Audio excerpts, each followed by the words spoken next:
നേരത്തെ വിലയില്ല, നേരത്തെ 5900 പോയി. ആദ്യം വന്ന വെള്ളത്തിൽ ഇവിടെ കൊണ്ടുപോയി ആള് വന്നു.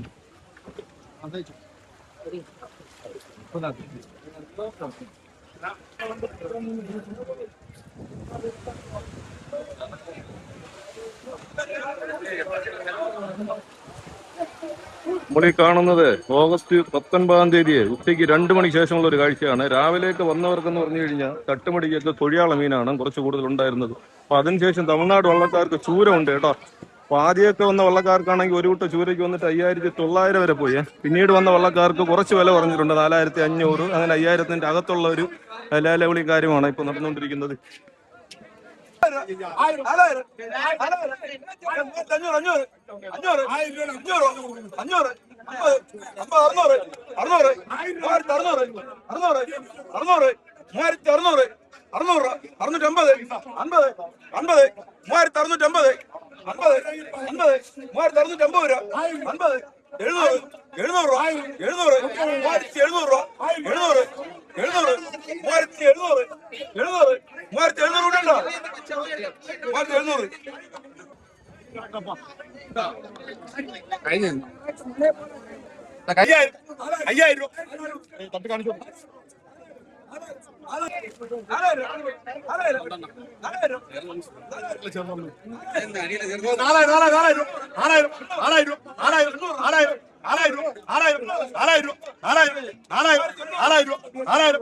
വലിയ മീനാണ്. 4000, 50, 3500, 500, 500, 3500, 500, 3500, 500, 3500, 3500. വലിയ ചെന്നാണ് 3500, 500 3500. നേരത്തെ ഉള്ളതുപോലെയല്ല, കുറച്ച് വില വീണ്ടും കുറഞ്ഞു കേട്ടോ.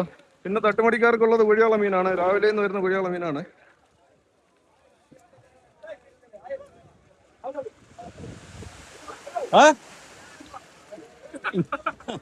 മീൻ എടുക്കുന്ന ആളല്ല ഞാൻ, നമ്മള് വീഡിയോ എടുക്കുന്ന ആള്. കൂടുതലുമേ ഇപ്പം തട്ടുമടിക്കാരെ മീനൊക്കെ എടുക്കുന്നതെന്ന് പറഞ്ഞാൽ നമ്മുടെ കോഴിത്തീറ്റക്കാരാണ്, പൊടിപ്പിന് പോകുന്ന മീനുകളാണ്. കാരണം സമയം കഴിഞ്ഞ് കൊണ്ടുവന്നു കഴിഞ്ഞാൽ മീനും കുറച്ച് മോശമാണെന്ന് വിചാരിച്ചിട്ടാണ് ഇതുപോലെ കൊടുക്കുന്നത്. അപ്പൊ ഇതാണ് ഓഗസ്റ്റ് 19 ഉച്ചയ്ക്ക് 2 മണിക്ക് ശേഷമുള്ള ഒരു കാഴ്ചയാണ് നമ്മൾ കാണുന്നത്. അപ്പൊ എത്ര സമയം ഇതുപോലെ ചൂര കാര്യങ്ങൾ വരുമെന്ന് അറിയില്ല.